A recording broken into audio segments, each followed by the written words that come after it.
أعوذ بالله من الشيطان الرجيم بسم الله الرحمن الرحيم وصلى الله على سيدنا ونبينا محمد وآله الطاهرين اللهم صل على Muhammad wa Ali Muhammad. Assalamu alaikum, dear viewers. Welcome to episode 10 of the Dictations. Alhamdulillah, we've reached pretty far. I didn't think I would be able to continue this series this long. So before I continue with this specific episode, which is going to be a really interesting episode, if you liked this series so far, please make sure you subscribe to the channel first and foremost. And like the video, comment on it as well. If you have any questions, remarks, comments, feel free to drop them, and if I get a chance, I'll definitely respond back to them. And definitely share the videos as well to people you think are going to benefit. I have a lot more plans in terms of even getting people on the show. I'm already speaking to a couple of researchers in Qom. It's hard to find researchers who can speak English in Iran, but the ones that, a couple of researchers that I am familiar with, they can speak English to an extent, and inshallah, I've already gotten in touch with them, and maybe in the next episode or two, you might get a surprise, and we might have one of the specialists in any given field. I'm going to be bringing them on, inshallah. Today's episode is going to be interesting, and it's going to be talking about a pretty widespread practice in the Shia community, not so much in the Sunni community, and that is to do with the Istikhara, which I'm sure everybody knows what Istikhara is. If they don't know the different types of Istikhara, definitely they're familiar with the Istikhara where somebody kind of just opens up the Quran and looks at the first ayah on the top corner and then tries to figure out, what that ayah means. Is it a good thing? Is it a bad thing? Should I do the action that I'm confused over? That's the general idea about Istikhara. But before we do that, we've got to do something interesting first. And that is, check out this guy.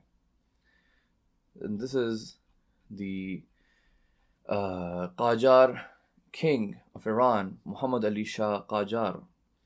And he is the second last ruler of the Qajar dynasty in Iran. Now, before I go into this Muhammad Ali Shah, looking pretty, hectic over there. When I moved to Qom, one of the things that was very interesting that I saw right away in the first couple of weeks was this book that used to be, it was recently published at that time, as in it was published, the book is old. The book is by Ayatollah Mirza Naini. So the book is old, but it was kind of republished and, edited and so on. And I remember seeing this book cover on one of the bookstores. I believe it was the bookstore called Bustan-e-Kitab. And this is a treatise written by Ayatollah Mirza Naini called Tanbihul Ummah. And it had to do with, it was a political treatise. So it's one of the few times where a grand scholar, Shi'i scholar, wrote something on, politics of the time and how to deal with the changing paradigms of the world at that time. So it's a very important book. And it has to do with the overall discussion surrounding the constitutional revolution in Iran in the 1900s. Now, I knew what the constitutional revolution was, but I didn't know the details of it. So one of the main things about this constitutional revolution of Iran was that it was one of the few times in Shi'i history where Shia scholars were kind of going head to head with one another very sort of openly, to the extent that even one of the Shia scholars was executed because some other scholars decided to call him an apostate, and so on. It's a pretty interesting history to look at, and this, as I said, this is a time where modernity is really clashing in with this traditional idea of religion, and it's a very important subject to, area of history to really be familiar with, because it impacted Iran and it still impacts Iran and Persia and that entire region until today. So it's very important. Now, so why am I mentioning this? Because what I'm about to talk about right now, this Muhammad Ali Shah Qajar, has to do with the constitutional revolution as well. Now, this Muhammad Ali Shah Qajar he came at a time when the British and the Russians had just signed off this treaty called the Anglo-Russian Treaty in 1907. And Iran didn't even know about this. Persia was not even invited to that conference. So the Russians, what was the deal was that the Russians will control the north of Iran, and the British will control the south of Iran. So, anyways, that was the time when Muhammad Ali Shah Qajar came. Now, Muhammad Ali Shah Qajar's father, during this whole constitutional movement that was taking place in Iran, he established what they call the parliament, right? And he established basically the first parliament in Iran. Now, when Muhammad Ali Shah Qajar comes into power, this guy in the picture, he wanted to abolish that parliament, okay? Because the parliament is a consequence of the constitutional revolution, or at least one of the expectations or the necessary results of what will happen if the constitutional revolution is successful. Parliament will get created. There will be a constitution, for example. The country will be governed in a very, very different way. Many things are going to happen. But Muhammad Ali Qajar was against that, and he basically wanted to go against his father's decision. Now the thing is, what does he do? He just goes and he tells, does he go by the law, and is he like, I'll do a democratic vote and sort of ask people, do you want to abolish it? Well, that's not going to work. People are the one who wanted it. So they got it, and his dad signed off on it. So what he does is that he had a scholar, that was a scholar of the court, sort of, it wasn't necessarily the court. He was a scholar. We have information about the scholar. His name is Mirza Abu Talib Zanjani. Now, but he was close to the Shah, basically. Now, Mirza Zanjani was known for doing istikharas, okay? And he was known for doing istikhara, especially for the Shah. So, what does the Shah do? So this picture that you see, this manuscript, this is a real manuscript. This is the real handwriting of Muhammad Ali Shah Qajar. So, one night before, he sends he sends Mirza Zanjani this letter. And he says, all these people are gathered in the parliament. Should I bomb the parliament? Should I bomb the parliament or not? Sorry, it's a bit funny. I mean, people were killed, but I just want you guys to focus on how the ruler of Persia is making decisions for the country. That's the point I want you guys to focus on. So Muhammad Ali Shah Qajar writes this question. And I know it's tough to read, but it has been, I can't read it either, to be honest. But it has been transcribed. So it says, Bismillah ar-Rahman ar-Rahim. Parvardigara, agar man imshab tu bedar majlis befrestam و فردا با قوه جبریه مردم را اسقاط نمایم. خوب است و صلاح است استخاره خوب بیاید و الا فلا یا دلیل المتحیرین یا Allah. Basically, he's asking Mirza Zanjani, if I bomb the parliament tonight and tomorrow I send my forces to silence the people, is that good? Should I do it or not? Is that good? Is there benefit in it? If the istikhara comes good, I'll do it. If it doesn't come good, then I won't do it. Now, Mirza Zanjani responds back. Okay, and Mirza Zanjani responds back and he says, here, I'm going to read so basically he does the istikhara. The Quran ayah opens up, Surah Taha, Surah 20, ayah 46-47, where it says, so it's addressing Prophet Musa alayhi and Prophet Harun. قَالَ لَا تَخَافَ إِنَّنِي مَعَكُمَا أَسْمَعُ وَأَرَى. Basically, and then the next ayah, فَأْتِيَاهُ فَقُولَ إِنَّا رَسُولَ رَبِّكَ فَارْسِلْ مَعَنَا بَنِي إِسْرَائِيل. Okay. Basically, the ayah is saying to Musa and Harun, don't be scared. We are with you. We are with you. We're watching you. We're basically, the ayah is very positive. Don't worry. We're messengers, and you guys are messengers. Tell the people that you are messengers, and Allah is with us. So he says this to Muhammad Ali Shah Qajar, and he says, look, this ayah came, and you know what? Go and bomb the parliament, and God is going to be with you. God is going to have your support. So on June 23rd, What happens? Well, this is what's going to happen on June 23rd, 1908. 1908, he's going to go with his army and with full Russian support. So that's the key thing. Okay, he consulted with the Russian governor as well, the army general, forgetting the guy's name. And with full Russian backing and support, 1908, June 23rd, he goes with 8 cannons and 400, 500 soldiers and literally bombs the heck out of the parliament. And there are now different reports where people killed, were they not killed. Some people say they were killed. Some people say not that many were killed. People were just arrested, so on. I don't know. We don't know exactly, and so on. But here you go. The Shah of Iran used an istikhara, a Quran istikhara, to figure out whether they should bomb the parliaments of their own country or not. And that's how this decision was made. Now we have handwritings of Muhammad Ali Shah Qajar's, at least 20 other istikharas that he did during his reign. Okay, and through Mirza Zanjani. Some are very personal. Okay, some are, stuff like, should he get his son circumcised, right now, like in the early days, or should he wait later? Or should he hand over control of one of his palaces to one of his concubines? Right, he had like these, obviously Qajars are known for having many concubine, women. So he wanted to know which one should he leave it with. Should he leave it with this one, or should he leave it with this other one? Should he dismiss one of his workers and employees? Should he exile some of the scholars who were kind of against him?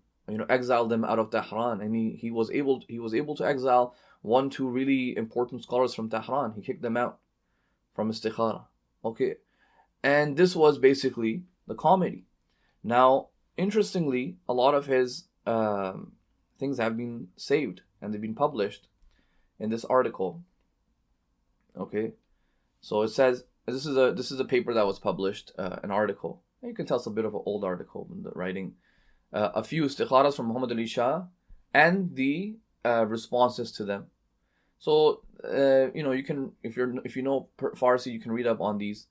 And the scans are not the best quality, but anyways, so you can see they have actual scans, and it has a lot of detail, like what type of istikharas he did and how he was making literally government policies and how he was making decisions for the country based on an istikhara.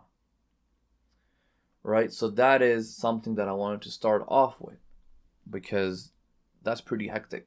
The guy decided to bomb his own people and his own parliament. I mean, he didn't like the parliament, but he sent a whole army against them because he asked his the scholar that he had access to. He asked, should I bomb them? And the scholar also decided to say, yeah, you know what, go and bomb them. Allah is with you, just like He was with Musa and Harun alayhi salam. So, anyways, in this episode, sorry for the little bit of a traumatic introduction, but I just want to shake up the people a little bit by showing one of the very real consequences of, I guess you can say, istikhara gone wrong. Or he can say, well, blame it on God. God wanted me to do it this way. So anyways, in this episode, we're going to talk about this phenomenon of istikhara. Okay. Now, this is, if you really want to get into it, it's a very lengthy discussion. Okay, it's lengthy, and literally dozens and dozens of books have been written about it especially in the last couple of decades. A lot of technical books and the history of istikhara and how do you do it, what is it exactly, is it even authentic? Many books, even some marja level scholars have written books about it. So obviously I cannot go into that much detail and that much technicality and all the chains and this and that. No, I'm not going to go through all of that, but I will still give a general glimpse over it, and we will look at maybe a couple of narrations as well here and there.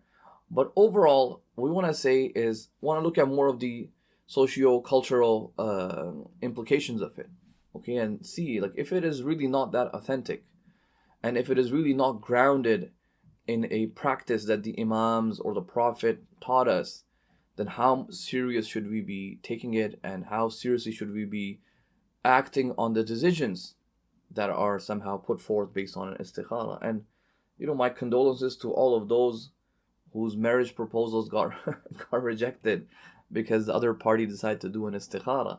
But today you will learn that maybe it's not such a authentic practice. Okay, so look, in the Hadith corpus, in the Islamic Hadith corpus, right, you have what they call, not this guy, that's not the Hadith corpus, this is the Hadith corpus. So look, in the Hadith corpus, there's going to be two things.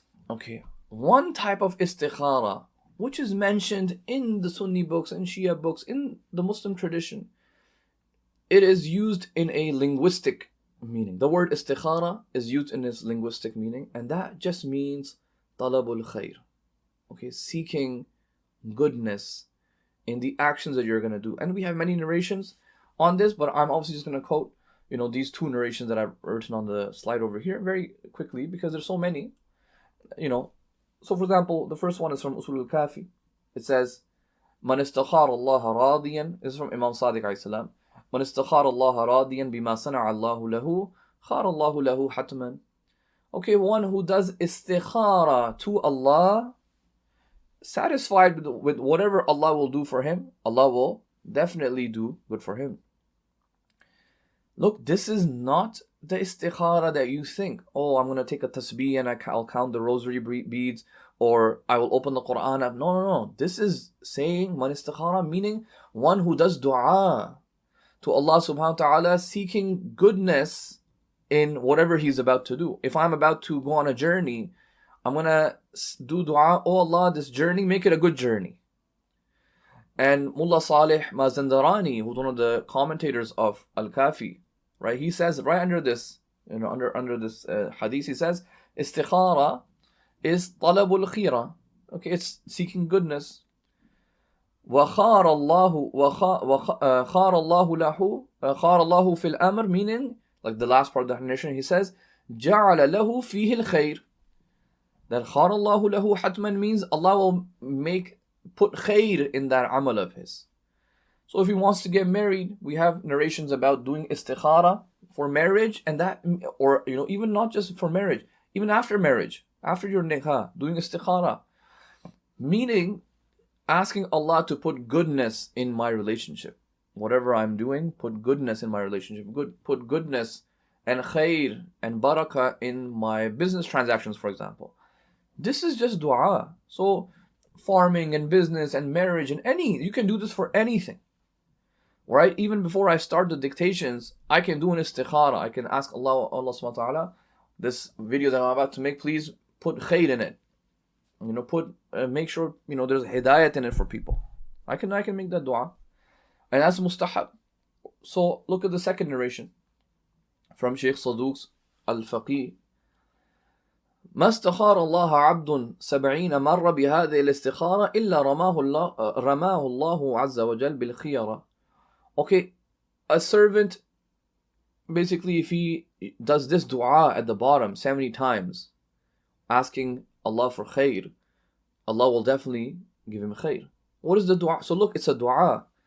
Ya absar al-nadirin, wa ya asma' al-sami'in, wa ya asra al-hasibin, wa ya arham al-rahimin, wa ya ahkam al-hakimin, salli ala Muhammadin wa ahli baytihi, wa khirli fi kada wa kada. So after you make this dua and you call out to Allah subhanahu wa ta'ala, then you're saying, do salawat as well. Oh Allah, put khair for me in this and this. And then you add whatever you want to add. Like put khair in, I don't know, my business transaction, or my marriage, or whatever. So we have these narrations and there's no problem with that. So this is one type of istikhara, and this is the istikhara that is mentioned in our narrations.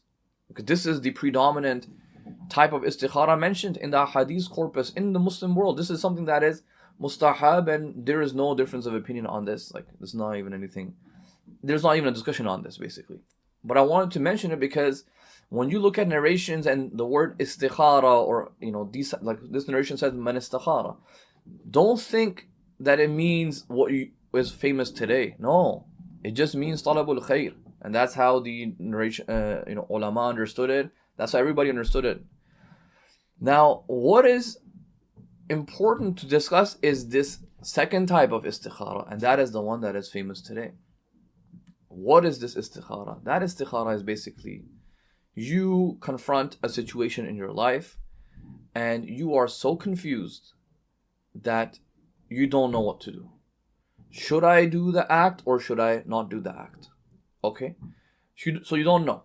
Or you don't know if something, if the act is good or bad.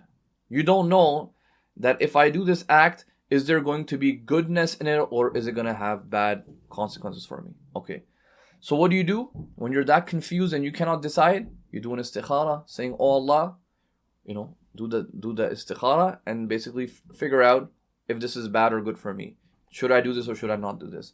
So it's almost like a mushawara, like you're consulting with God. Okay, oh Allah, give me some advice. What should I do? So the way you do get that advice, you open up the Quran, for example, or you do a tasbih, and there's some other unpopular ways as well, which we will go through very quickly in this episode. Now, what are these different ways? So let's go through, some of them. The first way that you can find, and people do this one, that is called an istikhara with this tasbih. Okay, or you can even like these rosary beads. Look, this istikhara is something whose narrations appear in 7th century Hijri. Okay, 7th century Hijri by a scholar named Sayyid Ibn Tawus. Okay, Sayyid Ibn Tawus writes a book called Fathul Abwab. Okay, writes a book called Fathul Abwab in 7th century, and actually that's the book that's gonna really make the istikhara that we do today kind of like mainstream. But before Sayyid Ibn Tawus, these narrations are unknown. Okay, these are unknown. Okay, so for example, when we're saying Sayyid Ibn Tawus records these narrations about doing istikhara with the tasbih, we're not talking about like dozens of narrations. We're talking about like 2-3 narrations, and they are extremely weak. No chains are broken, and some of them don't even have chains. And there is nothing like which source does Sayyid Ibn Tawus take it from? No clue. We have no clue. Okay. Now, that's the issue with this. And the problem is sometimes they get attributed to like the Imams, Imam Sadiq alayhi. What is this istikhara exactly, right? What the so-called narration says is that, so you want to figure out whether you should do something or you should not do something, right? So you take a tasbih, okay, and you grab the first couple of beads in it, not so many, like less than 8 or 9. You grab some of those. Let's say you randomly grab 3, okay, or 4. Then you start counting 2 at a time. If the last tasbih, if you stop at an odd number, then you're supposed to do the act. If you stop at an even number, then you're not supposed to do the act. This is one type of narration. Another narration says if just count 1 at a time, and you're supposed to basically say Subhanallahi, Alhamdulillahi, wa la ilaha illallah. So if you end at Subhanallah, then that means you have a choice. You can do it or you cannot do it. It's equal. If you stop at Alhamdulillah, then you have to do it. And if you stop at La ilaha illallah, then that means don't do it. Okay? Shaykh Yusuf Bahrani says this is istikhara ghariba. He's like, what is this? This is a strange thing. Like he's not convinced with these reports. Shaykh Yusuf Bahrani is 18th century. Right? And look at what Shahid Awwal says about this istikhara through the tasbih. He says in a dhikra, is a book called al-Dhikra. He says, وَلَمْ تَكُونَ basically Shahid Awwal is saying this. وَلَمْ تَكُنْ هَذِهِ مَشْهُورَةً فِي الْعُصُورِ الْمَاضِيَةِ قبل زمان السيد الكبير العابد رضي الدين محمد بن محمد الآوي. So Muhammad, he's saying this istikhara was unknown, not famous before the time of basically there's a scholar named al-Qadi al-Awi. Okay, he's the contemporary of Sayyid Ibn Tawus. So we're talking about 13th century Gregorian, okay, so 7th century Hijri, meaning 700 years after the Prophet. He's saying, Shaykh Awwal is saying, no one knew about this until the time of Muhammad al-Awi, which is 700 years after the Prophet. So what's happening 700 years before that? He says no one has ever heard of this. No one knows. So you're telling me some practice just emerged out of nowhere. Even if it emerges later on, but you have good chains of narrators, you have sources for the books, fine, we can accept it. But we're talking about something we don't even have, no clue. We have no clue where did it come from. Okay, inshallah, at the end of this episode, we'll explain where did this come from all of a sudden, and why is it coming in 6th, 7th Hijri? That's as far back as we can trace it. Did something happen in the 7th century Hijri? Yeah, something did happen. We're going to talk about it. But look, Shaykh Awwal is saying this is not mashhur. Nobody knows this before the time of Sayyid Ibn Tawus and his contemporaries. But yet, people want to do it, and they attribute this to the Imams. But how can you attribute to the Imam when there's no clue? We don't have a clue. How can you get so much certainty? So that's one type of istikhara. Now, we have the second type of istikhara, and this istikhara is the most famous one that pretty much all of you will know. And that is the istikhara with the Quran. Okay, and this one, we're going to talk about it a little bit. This one's become so common that there are even I've even seen apps for it. Okay, people have there's apps you can just press the button on the app and it will randomly pick an ayah for you. How does that even work? Istikhara means talab, it's a dua. App cannot even do a niyyah. I don't know the app is picking for you. I thought your will and your irada and your khulus and your niyyah should be in it. I don't know how these apps are justified. But anyways, look, this istikhara, once again, the narrations for it, okay? And when I say narrations, I'm talking 3 narrations, okay? I'm not talking dozens. I'm talking about 3. They appear once again with Sayyid Ibn Tawus, except one narration, okay? Except one narration. And that narration comes in Sheikh Tusi's book, okay? One narration. Everything else is after 700 years after the Prophet, okay? Sheikh Tusi, you can still, it's a serious thing, okay? Sheikh Tusi's book, Tahdhib al-Ahkam, one of the main books of the Shia. And this narration is recorded in there, okay? What does this narration say? Okay, it says that, let me open it up. There's a chain for it. So some man named al-Yasa' al-Qummi, he says, I said to Imam Sadiq alayhi salam, I wanted something. So I did istikhara. Okay, so he's already saying, I did istikhara, which obviously means he was, seeking from Allah goodness in it. But he didn't get it. Okay, I didn't get it. فَلَا يُوفَقْ فِيهِ الرَّيْ. I couldn't figure out whether I should do it or should I just abandon it. فَقَالَ. So Imam Sadiq is saying this. Undur, look, when you stand up for salat, that's the best time because shaitan is the furthest away from the insan. And when you stand up for salat, then look at what you feel in your heart. What is the inclination you get in your heart, and whatever you get, فَخُذْ بِهِ, then go with that. And open the Quran, the Mus'haf, and look at the first thing your eyes fall upon, the first ayah. So it doesn't even say look at the top corner. No. I mean, the Qurans of the past were not like the Qurans of today, right? So he's saying, look, wherever your eyes fall, look at it and take it, inshallah ta'ala. Okay. This is the earliest. So basically, some scholars have said, this is it. This is Istikhara of the Quran. Now, everything else that is actually a bit more clear in terms of Istikhara of the Quran, it comes once again with Sayyid Ibn Tawus, and no trace and mention of it anything before that. And this is the earliest and closest thing that even you can possibly argue that it is the Istikhara of the Quran. But as you can see in this narration, it's, well, first and foremost, right, we start with a technical discussion where we say, look, this narration is weak. Who on earth is Yasa al-Qummi? We don't even know who this guy is. Like, literally, we don't know. Okay? So we don't know who this person is. And it is a single narration. And even this single narration, the ulama themselves were kind of confused. Like, does it really prove the istikhara of the Quran that we are commonly doing today?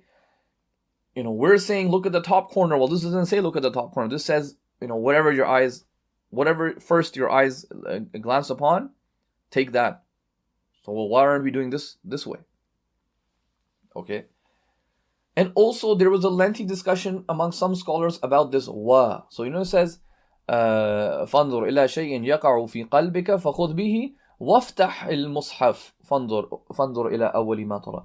They said, what does this wow have to do? Is this saying you have to do the salat and get a feeling, go with the feeling that comes in your heart, and then do the, and also open the Quran? So you have to do both of these together?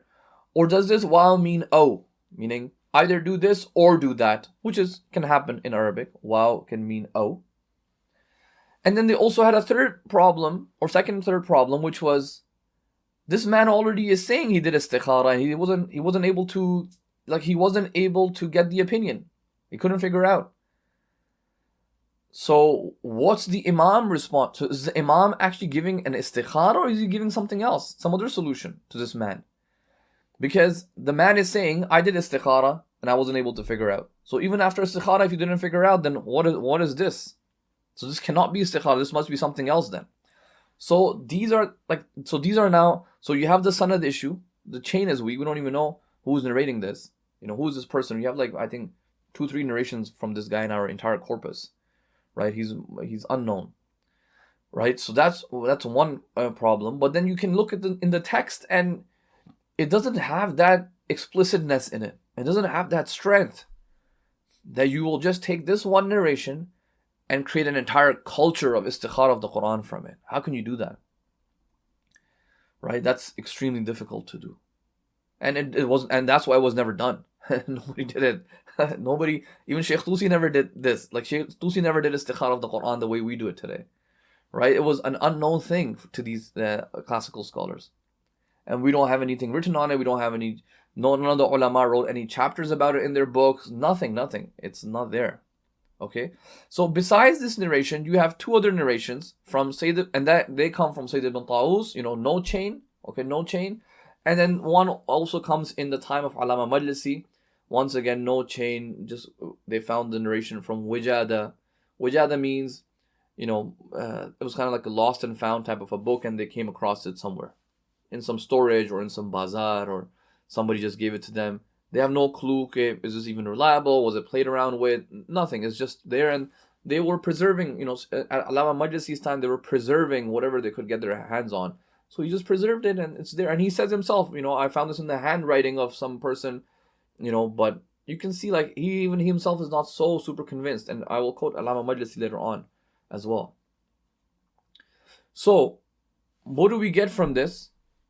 That the most popular way of doing istikhara today, which is from the Quran, you don't have more than 3 reports on it.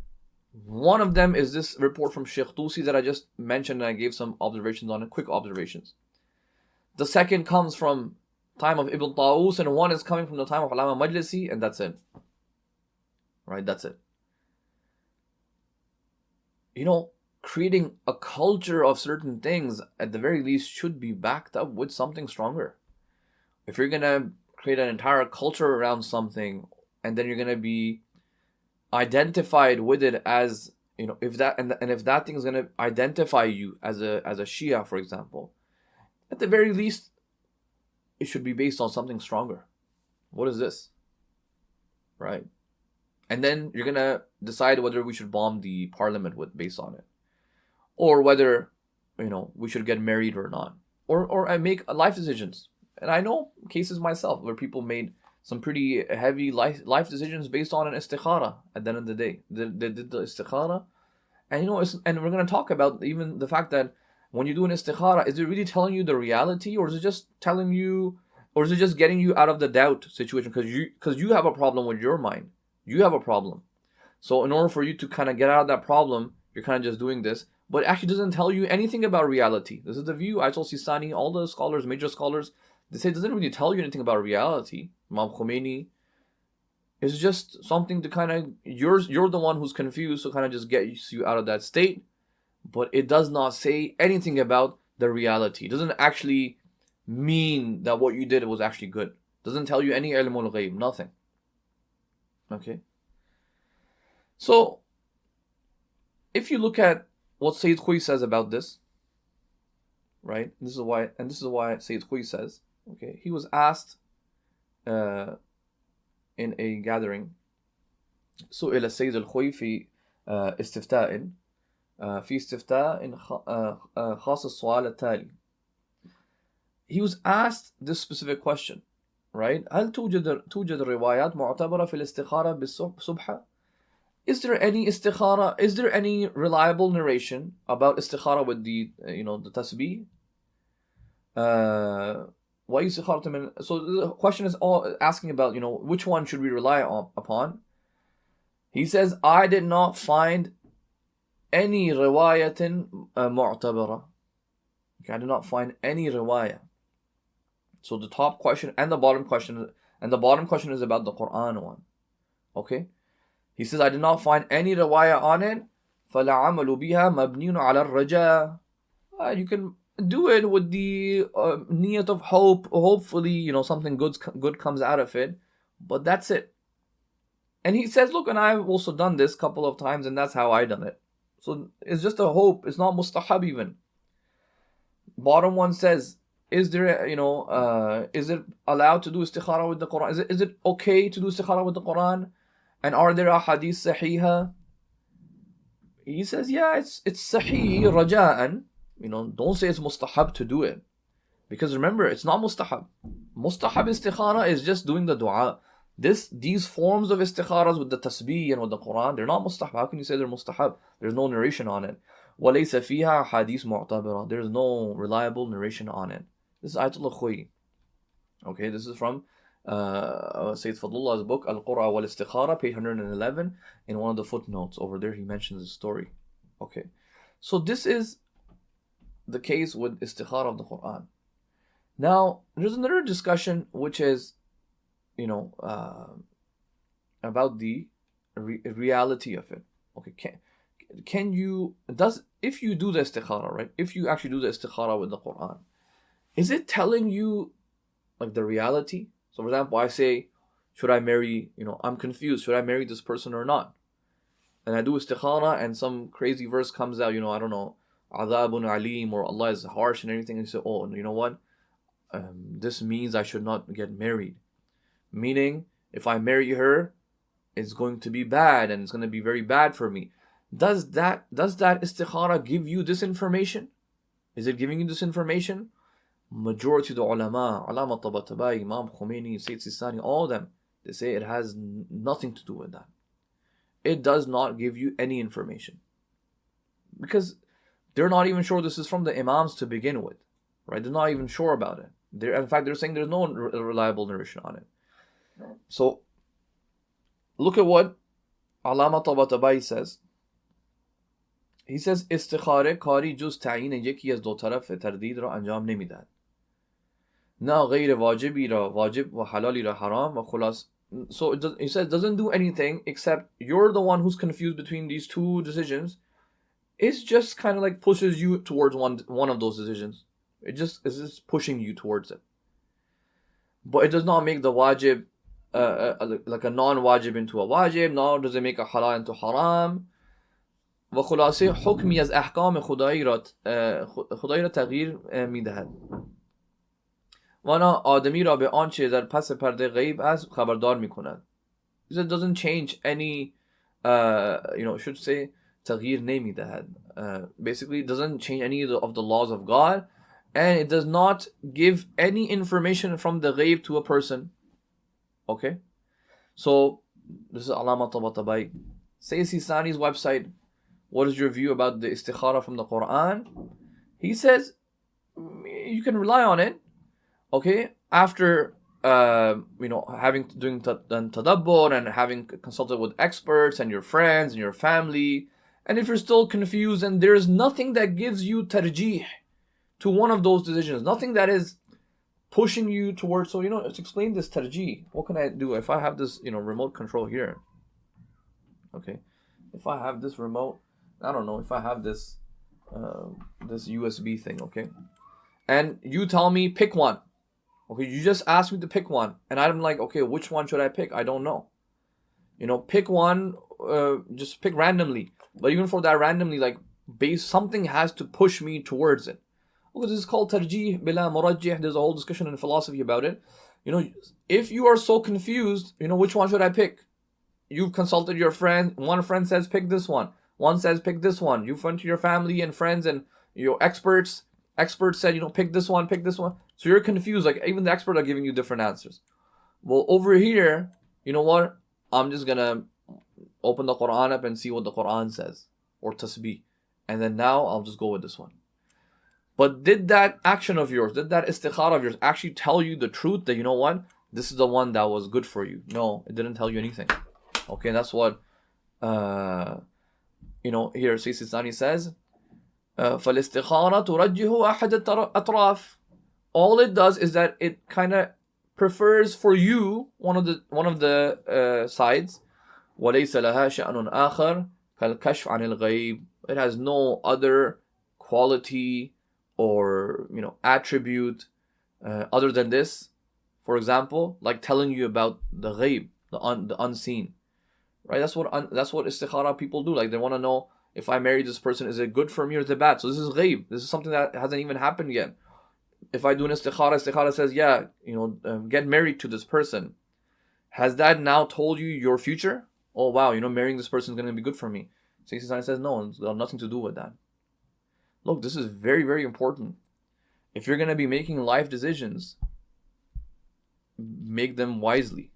Don't make them with the assumption that this istikhara of the Quran is actually giving you some information about your future. It's not. It's not giving you anything. Okay, now, there's a scholar in Qom, a very well-respected scholar, Ayatollah Girami, his name is, and, he is known for doing istikharas. He's known for doing istikharas. I remember a few times I went to the house of Ayatollah Mamduhi. He passed away now. Just maybe 1-2 years ago. Ayatollah Mamduhi, these are well-respected scholars, and they have some good works. And Ayatollah Mamduhi used to have Dars Akhlaq in his house on Dor Shar. It was where the area he used to live in one of the streets there. And I went a few times, and I saw myself Ayatollah Mamduhi doing a lot of istikharas. Like, people would just come, and he was doing them very quickly. Ayatollah Girami does the same thing. So Ayatollah Girami is really well known in Qom for doing istikharas. People call him from like other countries to do istikhara. Now he himself accepts. He says, yeah, you know what? My own teachers didn't believe that the istikhara gives you any information about the truth. But you know what? I have a different opinion. I believe that it does. So Ayatollah Girami believes that no, this istikhara does give you information. But look, I've gone through Ayatollah Girami's discussions on it, but he doesn't give any evidence, like, based on what are you really saying it, right? With all respects to these scholars, but, you cannot engage in any discussion if they haven't presented their arguments. So Ayatollah Girami says that it is there, it does give you some truth and validity to it, but unless a scholar gives their argumentation for it, you cannot even comment on it. Maybe he has some argument, but we cannot critique it until he gives it to us. So I haven't seen anywhere where he has presented his arguments for it. But no one else believes in it. Scholars don't generally believe in it. And part of it has to do with the fact that it has no strong basis. Right? If it had some strong basis in the nusus, in the earlier classical texts of our hadith, reliable books, then maybe that discussion could even open up. Okay? But when it doesn't even have that, we're talking like 700 years after the Prophet. What's going on? even I remember Ayatollah Girami also says that, Sheikh Ayatollah Abdul Karim Hayri Yazdi, one of the major scholars of the last century, early 1900s, he wouldn't do istikhara with the Quran because he would say, I can't figure out like what's good or what's bad. Like if I open the Quran and it says Qala Musa, okay, Musa said do this and this and that. He's like, well, what does that mean? Like, is it a bad thing? Is it a good thing? So that's one limitation of it. Another limitation of it is, for example, sometimes an ayah pops up and it may say, Allahu, I don't know, al-Hakim al-Basir or something like that. It sounds very positive. Allah is all wise and he's Aziz, he's Ar-Rahim. But when you look at the actual previous two ayat of it and the context of it, that ayah is actually coming in a general context of, I don't know, condemning the mushrikeen or something. So it's supposed to be like a bad connotation. So look, you can open up these discussions then at that point. Like, okay, well, how do you figure this? How do you figure out if it's good or bad? So these are later discussions, and you don't even have to come to that if you don't even accept the basis of it. But that's stuff that you can get into later on. There is a movement that started, I guess, early 2000s called the Ansar al-Mahdi. Okay, Ansar al-Mahdi. Basically, there's a guy in Iraq named Ahmad al-Hassan. Okay, Ahmad al-Hassan, and I don't know where he is anymore. I don't know where he is. I just saw a video recently, like a while back, about like one of his deputies or something in the U.S. starting his movement in America now. I don't know what's going on with these guys, but basically he says, Ahmad al-Hassan says he is the Yamani. Okay, and Yamani is supposed to be one of the representatives and of Imam Mahdi alayhi salam, and he says, I'm here. It's a whole thing. You guys can look into it. And they have followers. Like even in Iran, I met some of the followers, and I remember one of my teachers was really trying to refute them, and I was like, what? These people are in Iran too? So they are like, and I remember I debated some of them here in Toronto. So they even had some followers in Toronto, and it was crazy. So these are just cults, I don't take them seriously, but they also relied on istikhara. Okay, you're gonna be like, what's going on? You think it's just for marriage and these type of things. No, it goes deeper than that. Once the doors are open, then anything goes. So let's go. What do they use? They go to the Ghaiba of Sheikh Tusi, and they love the Ghaiba of Sheikh Tusi, Kitab al-Ghaiba of Sheikh Tusi, because some of their major arguments are based on some narrations that pop up in the Ghaiba of Sheikh Tusi. Okay, what's happening in Ghaiba of Sheikh Tusi? They say, look at this. Safwan bin Yahya, okay, he's a companion. Someone asked Safwan bin Yahya, how did you believe in the imamat of Imam Ali, basically Imam Rida alayhi salam? Okay, Ali or Rida. He says, I did salat, and I did dua to Allah, and I did istikhara for it. And I gained qat', and I gained certainty that Imam Rida is the Imam. So they said, this shows you can do an istikhara to figure out who the Imam is, or who is the Hujjah of your time. And they said, we have also done istikhara, and we have figured out that the deputy of the Imam is Ahmad al-Hassan. We did the same thing. Okay, so look, they've gone from just getting married, making decisions if we should get married, to figuring out who is supposed to be the deputy of the Imam in this era in the Ghaiba, based on this single narration. Now, this narration is coming in a context where Sheikh Tusi is actually refuting it. Right? This is a whole other discussion. I don't want to get into it. This is in context of a group that emerged called the Waqifiyya. The Waqifiyya used to believe that Imam Qadim alayhi salam is not dead.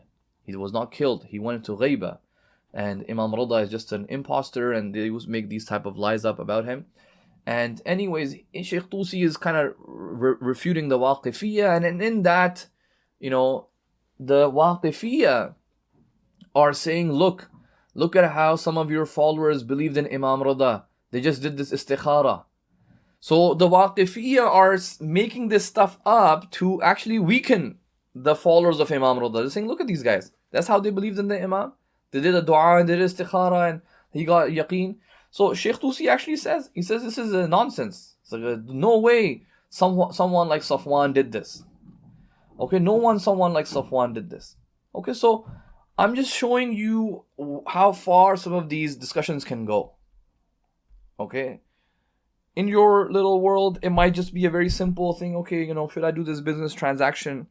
But when there are no checks and balances and it's so subjective and there's no rules and the most important thing, it has no basis, well, then this can happen. Who's to stop them from saying, well, yeah, we can do istikhara for it?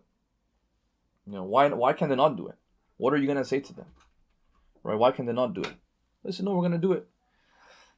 Obviously, you can respond to this specific narration either by saying, well, we don't even know if it's reliable because it's coming from the Waqifiyya in that debate.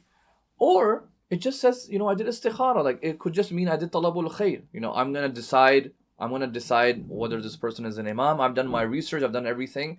And now I'm asking Allah, oh Allah, now that I'm going to make my decision, please put khair in it. Please make sure that it is a valid decision. And he says, after that, I got certainty. So if you interpret it in that way, then, the problem gets solved. But anyways, that's to do with istikhara of the Quran. So that's the most popular istikhara that we know of. But there are a couple more. A third istikhara is called Istikhara of Tayr or Tuyur. Okay, and the earliest reference to this is 18th century. In Sheikh Yusuf Bahrani's book. Sheikh Yusuf Bahrani is one of the last major akhbari scholars. But even he himself, he's just recording it in one of his kashkul books. If you go back to the first episode where I talk about the amali genre and so on, I explain what is a kashkul over there, so you can check it out. Okay, and it's even complicated to explain these. Basically, it's you take a piece of paper and you make these tables and charts. It's almost like these magic squares like they have in the occult sciences, but not precisely. They're basically circles, and you have these numbers, and on those numbers you put like the topic that you're interested in figuring out, and you cut these numbers out. I don't know what it is, to be honest. That's what it is. And Sheikh Mohsin Al-Amin said, he said, this is just like some trickery. It's basically like sihr. Right? And once again, like, these are non-existent istikharas for centuries and centuries and centuries. Even the Shias, like, they don't know this. The earlier Shias. So the first 600, 800, maybe even longer, like, this istikhara is unknown. Okay, it's unknown. So then you have a fourth type of istikhara, and that is called the Istikhara of Riqa. Okay, and that is basically what you do is, even with these, like, there's like different reports and different ways to do it. Like with this Istikhara of Riqa, you can find 10 narrations on it. Okay, 7 of them go back to Sayyid Ibn Tawus. Once again, all going back to Sayyid Ibn Tawus. 3 of them are before Ibn Tawus, but they're all weak as well. Weak, no chains, and strange narrators on it, unknown narrators, right? And I want to quote what Muhakkik Sabzawari says about this fourth type of istikhara. What it is, what does the report say? One of the reports says that, well, you take these pieces of papers, and you take 6 pieces of paper, you write if'al, like do it. And on 3 other you say la taf'al, don't do it. You take these 6, you crunch them up, you put them under your janamaz, your musalla, and then you pray the salatul istikhara, and then you start picking out 3. If you get 3 of the same in the row, like let's say you get 3 of them like if'al, then that means you're supposed to do it. If you get 3, la taf'al, then don't do it. If you're getting a mixture of it, then you pick the first 5, and whatever is the majority, well, then you gotta do that one. That's what this istikhara is about.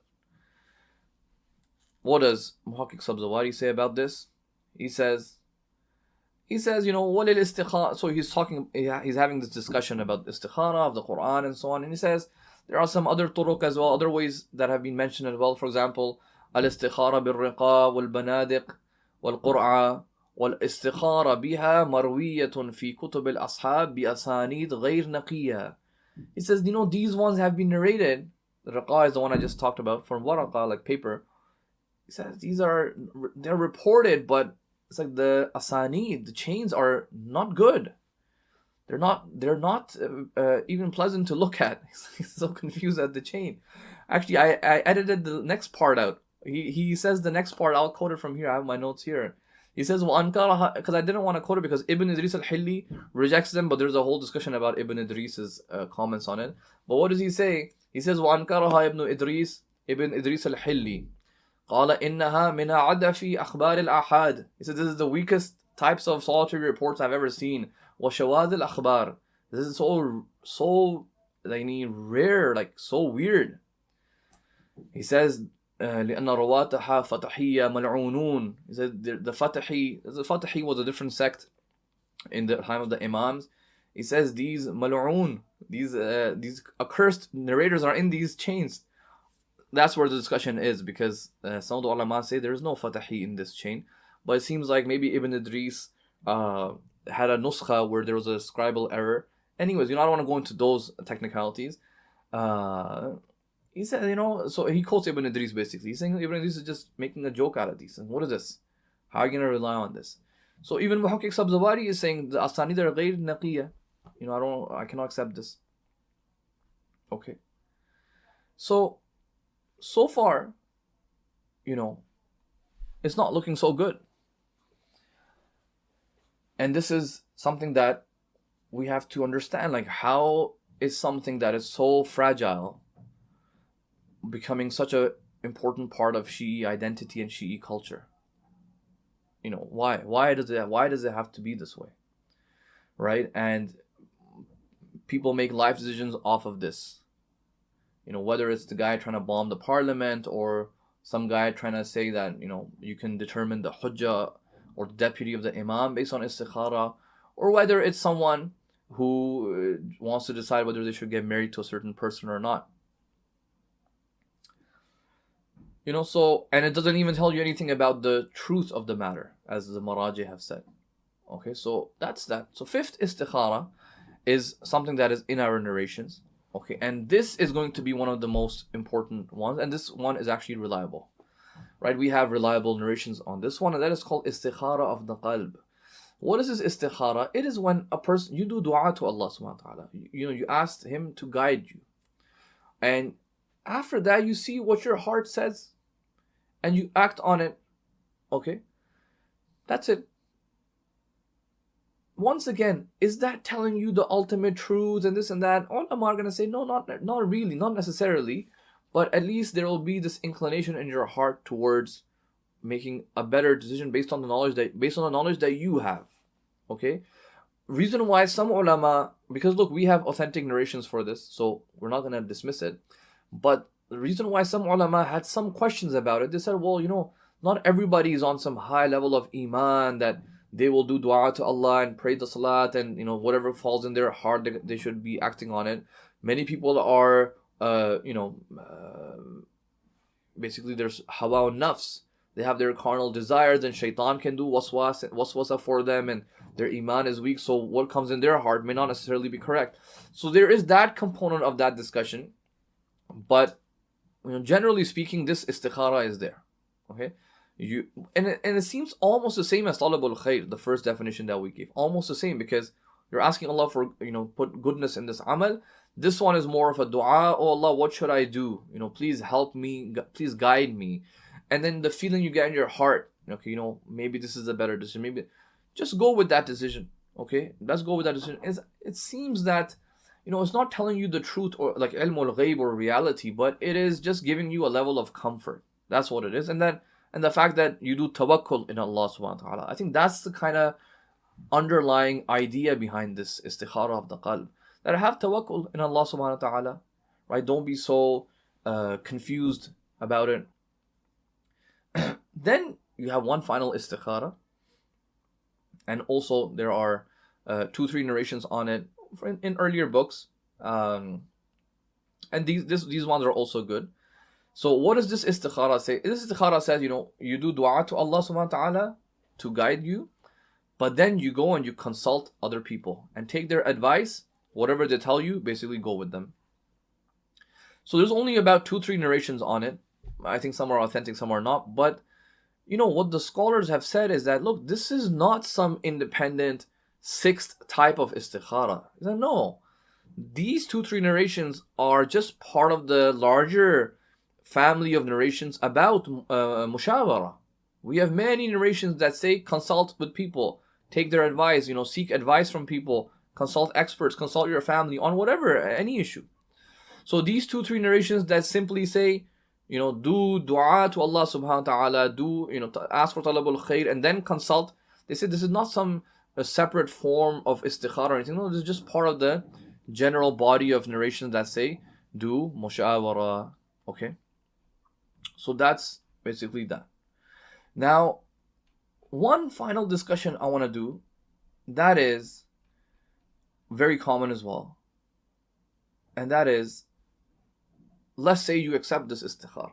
Let's say you accept the istikhara of the tasbih, of the Quran, or any other forms. Should you be the one doing it, or can you ask other people to do it for you? Okay, so for example, most people will try and ask a scholar to do it for them. This issue was brought up by Sayyid Ibn Tawus himself. Sayyid Ibn Tawus himself brought it up. And Allama Majlisi comments on it. So Sayyid Ibn Tawus says, if I can open it up, you know what, I'll just open it up from Bihar al-Anwar, it's quicker. So it comes in Bihar. Where is it? Okay, so this is in Bihar al-Anwar, volume 91. So Allama Majlisi is quoting from Ibn Tawus, right? He says, Ma wajad. So Ibn Tawus is saying, I have not found any explicit hadith that a person can do istikhara for other than himself. Okay? Meaning, I have not found any hadith that talks about the fact that you can do istikhara on someone else's behalf. But so look how is he gonna argue for this? How is he gonna defend it? He's gonna say, well, but guess what? There are many narrations that talk about fulfilling the needs of the believers. Okay, qada al-hajat of a mu'min. And you can do it with dua. Like, one of the ways to fulfill their needs is through dua, and other ways. And hence, the istikhara is one of the ways you can fulfill the needs of the believers. That's his simple argument. Okay. What does Allama Majlisi say here at the bottom? Okay. He says, look, this point of yours is not that strong. Okay. So here's a couple of things. He says, look, it is better and more precautious that the person does istikhara for themselves. If you are the one who is in need, do the istikhara for yourself. Because, firstly, just like Sayyid Ibn Tawus says, we have not seen any khabar in the fact that you can do tawkeel in this matter. Tawkeel means wakala, like you make someone your agent.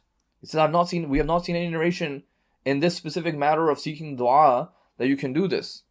And he says, if this was jaiz, if this was allowed, or even preferred, the ashab of the imams, يَلْتَمِسُونَ مِنَ الْأَئِمَّةِ ذَلِكَ, they would have done so much iltimas dua for the imams. Imam, please do dua for us like this. Please do istikhara for us. Please do it for us. Says, وَلَوْ كَانَ ذَلِكَ, if they had done something like that, لَكَانَ مَنْقُولًا لَأَقَلْ فِي رِوَايَةٍ. If they would have done this, at least in one narration, something like that would have been mentioned. But he says absolutely nothing is mentioned. And then he ends it off by saying, in fact, the one who is in need, the muttar, right? أَمَّا يُجِيبُ الْمُضْطَرَّ إِذَا دَعَا وَيَكْشِفُ السُّوء. The one who is muttar. And the muttar, basically somebody who's in an extreme difficult situation. When they do dua, their ijaba and dua is more closer to sincerity than if somebody else does it for me. Like if I ask you to do dua for me, right? Let's say I'm in severe need, I'm in severe hajah. If I ask you to do dua for me, will it be more sincere than the dua that I'm going to do? al-Mahdi is saying, no, not really. The person who is in need, who actually has the feels the need himself or herself, they're going to be more sincere in their dua. And the more sincerity you have in your dua, the better the chance of ijabah, the better the chance of Allah responding to it and accepting it. So this is how Majlisi says, this niyaba, he says, it's do it yourself. So that's, anyways, this is a discussion after the fact that you have even accepted this form of istikhara and so on and so forth. We're gonna, I'm gonna end this off by just sort of talking through about why. Let me just close my slides. How did this istikhara become famous? Like, we just went through this and we're saying that, look, there's not really much about it. Okay, and the reports that we do have, they're appearing from the time of Ibn Tawus. Ibn Tawus is 7th century Hijri.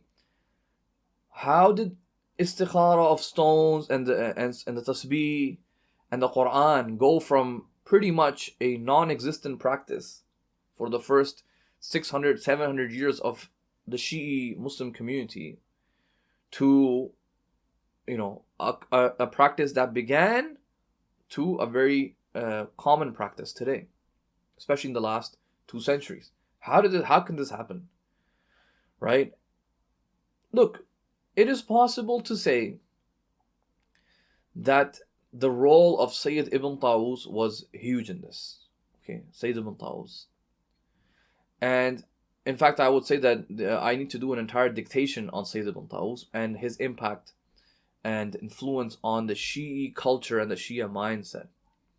Right? Because Sayyid Ibn Tawus is not a random no-name person. No, Sayyid Ibn Tawus is a very, very well-respected scholar in Shiaism.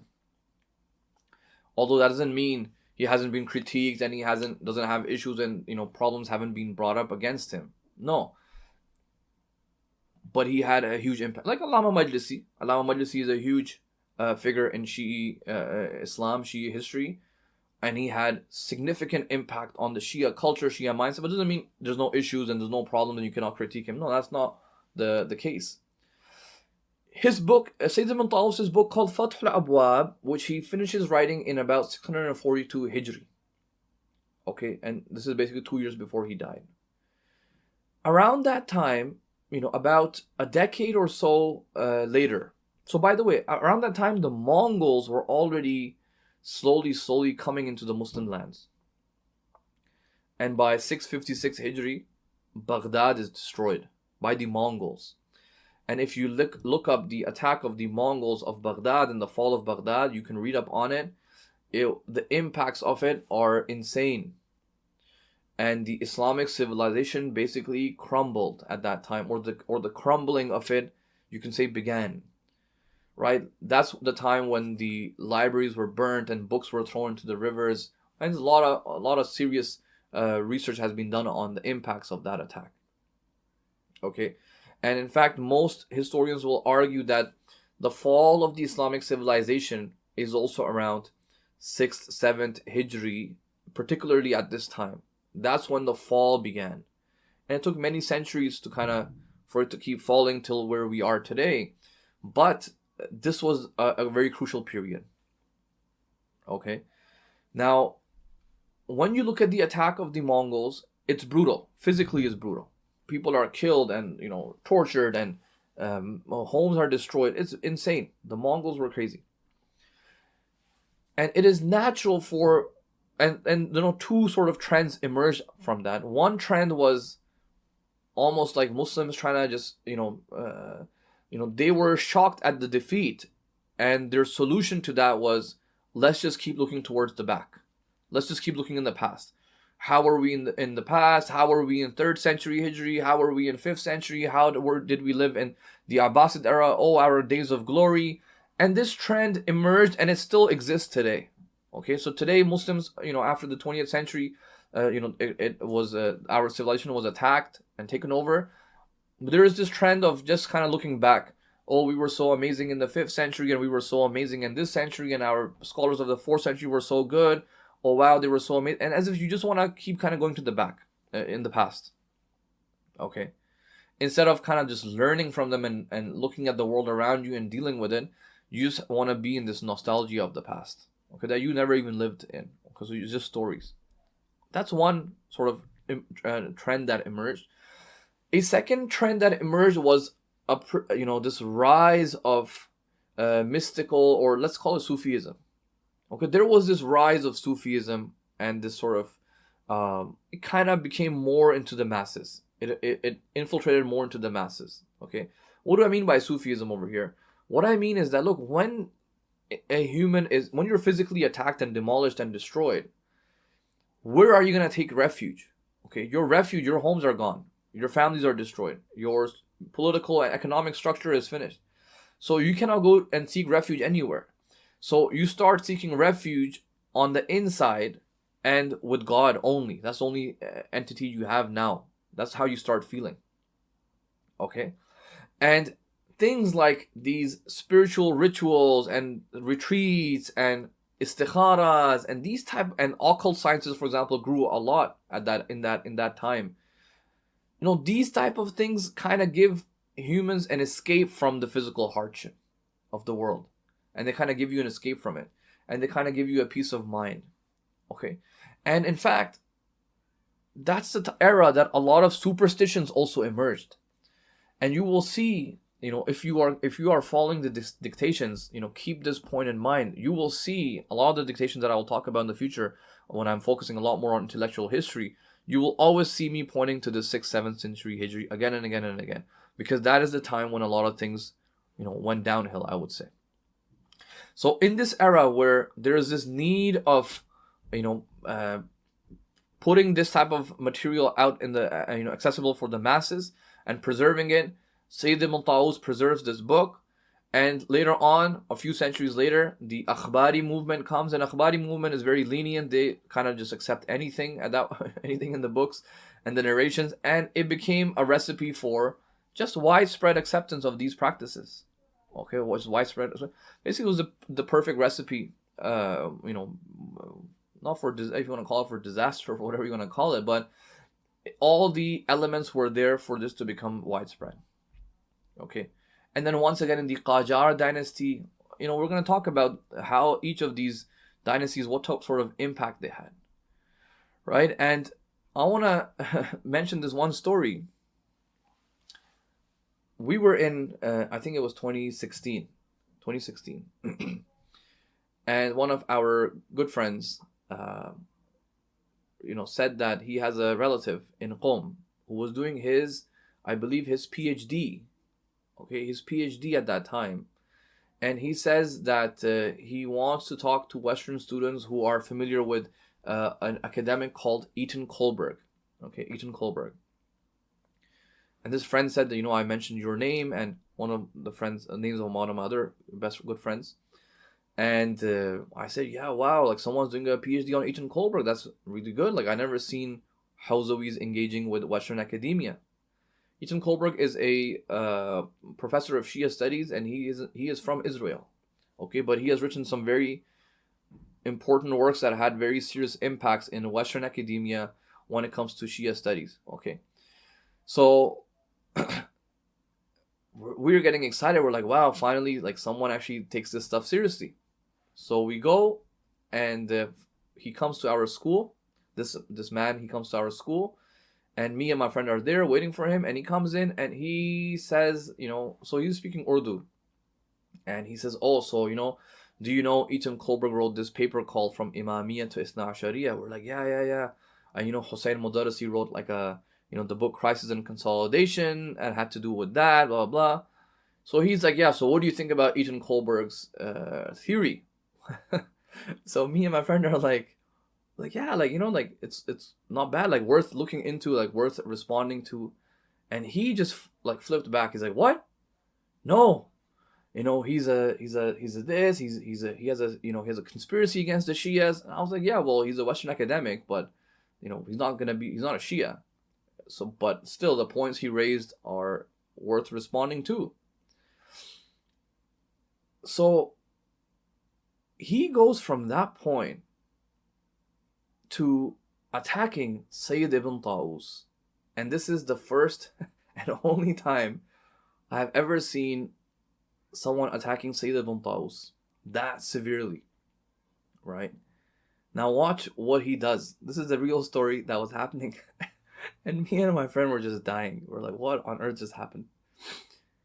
He says, why do you think Eaton Kohlberg wrote this book? Okay, so what's the book? This book. A medieval Muslim scholar at work.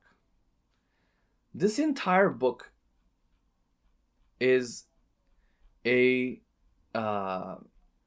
so look at the title: A Medieval Muslim Scholar at Work, Ibn Tawus and His Library, Eaton Kohlberg. Okay. So look, Ibn Tawus was known for his massive library. Okay, he's known for it. Eaton Kohlberg literally reconstructed his entire library. He reconstructed the entire library. Okay. So the book is literally, the research is literally insane. Okay, the research is literally insane. In fact, from what I recall, I saw a Farsi translation of it in the library of Marashi Najafi, the bookstore besides it. And I think maybe Rasul Ja'farian has something to do with the translation. I think he translated or something. So look, he's writing book number 262, Khasa'is al-A'imma, right? Sharif Radi. Sayyid Ibn Tawus had this book number 263. And he's just going. You know, you can read the book to see how he reconstructed it. But so he's like, why did you write this book? And we're just like, well, Western academia, that's kind of what they do. Like, it's just a hobby for them. They're interested in these research, these things. And he's like, no. Why would someone from Israel be interested in Sayyid Ibn Tawus? I'm like, you know what? I don't know, bro. You tell me. He says, because Ibn Tawus has certain ideas that are anti-Wilayat al-Faqih. Now, like that came out of nowhere, and we're like, what? What did you just say? He's like, yeah, Sayyid Ibn Tawus was anti-Wilayat al-Faqih. So I'm trying to, we're trying to hold our laughter as well, but it's interesting where he's going. Like, what are you trying to say? And this point of his, what he says next is 100% correct. And inshallah later on we will do this series. He says Sayyid Ibn Tawus gave the theory of Karbala, which has nothing to do with politics and it has all to do with just crying and mourning. And he turned Imam Hussein's entire Karbala narrative into a sort of crying and mourning thing, and you cannot take any political interpretations from it. This is very true. And Sayyid Ibn Tawus' theory on Karbala impacted the Shia world up until the last 50 years when the Islamic revolution came and the theory changed, interpretation changed. We will have dictations about this 100% for sure. Don't worry about it. But Sayyid Ibn Tawus did do this, okay? And he is saying Eaton Kohlberg wants to revive Sayyid Ibn Tawus and his library and his ideas because it's sort of apolitical and it kind of keeps people out of the politics and turns Imam Hussein into this very, just cry about him and that's kind of it. Don't take any lessons from his life. And we were like, wow, like how did you make this link, right? And he says, yeah, because these guys are agents, they're from Israel and therefore they must have a plan, this grand plan, so he's making a conspiracy in my opinion. But he's saying, Sayyid Ibn Tawus was very sort of, that's the interpretation he gave. So he's focusing on Ibn Tawus and he wants to big him up. So the Shias kind of go back to Sayyid Ibn Tawus' theories and his ideas and he bring them back into their societies and cultures and kind of just leave Imam Hussein out of this political scene. And basically Sayyid Ibn Tawus is anti-Wilayat al-Faqih. And he literally had on a WhatsApp chat, he had like 20 problems with Ibn Tawus. Number one, he read it for us and he says, yeah, he's anti-Wilayat al-Faqih. So that was very, very interesting story for me. And the reason why I'm saying this is because this story tells you the impact of Sayyid Ibn Tawus on the Shia culture and Shia community. So even this story, like the person was mentioning this issue because he's saying, look, he did have an impact, right? And we don't want that impact to come back again. This was his entire PhD. So, anyways, this episode has gone a bit long. I had a bit of a fun. I had a little bit fun recording this one, but I want to wrap it up by saying that look, if you decide to still do istikhara with the Quran, which is the common way, or ask someone else to do it for you, do it as the Maraji have said, with the niyat of raja, with the niyat of just hope. Don't turn it in, and it's not even haram to go against it, as the fatwas of Ayatul Sistani says. It's not haram to kind of go against the answer that you're getting from the istikhara. Be careful of making serious life decisions off of it. It does not tell you anything about the reality or the future or ilm al-ghayb. And in fact, in my opinion, istikhara for serious matters of your life is extremely problematic, especially when there is no solid evidence for it. And a final point is that istikhara, and there are people who do istikhara a lot. I've seen them myself. Every 2 minutes, they're doing an istikhara. Look, this does not make you religious or spiritual. This is not an identity for religiosity in the Shia culture or the Shia tradition. Just because somebody does a lot of istikhara, it is not a sign of, oh wow, they're so religious. They do istikhara from the Quran or the tasbih every 2 minutes for every little thing. No, that just means you're confused and you are unable to make decisions. You are unable to employ your aql. You're unable to consult with other people. That's what that means. It doesn't mean you're more religious. And that's something that I think we all need to be aware of. People say, mashallah, that person does so much istikhara, as if all of their acts are now confirmed by God and there's a stamp of approval on it. No, there's nothing like that. And in fact, it shows weakness in you, in your intellectual strength. And just, I would be very careful of people like that myself personally. So, inshallah, I hope this dictation was interesting and shed some light on this practice of istikhara. There are different types. Stick to the one that is established, which is talabul khair, asking Allah subhanahu wa ta'ala for goodness in anything you do, in anything. And that is the culture that is in the hadith. Tawakkul on Allah subhanahu wa ta'ala, husnul dhan in Allah subhanahu wa ta'ala, asking dua from Allah subhanahu wa ta'ala, asking yourself dua. When you are the one in need, ask yourself. That's better to ask yourself instead of asking other people to do it. As a wakala, you do it and I'm not even going to do it. No. You do the dua. Ask other people to do dua also for you, but you also do it. That's more important. And that is what is Islam teaching us.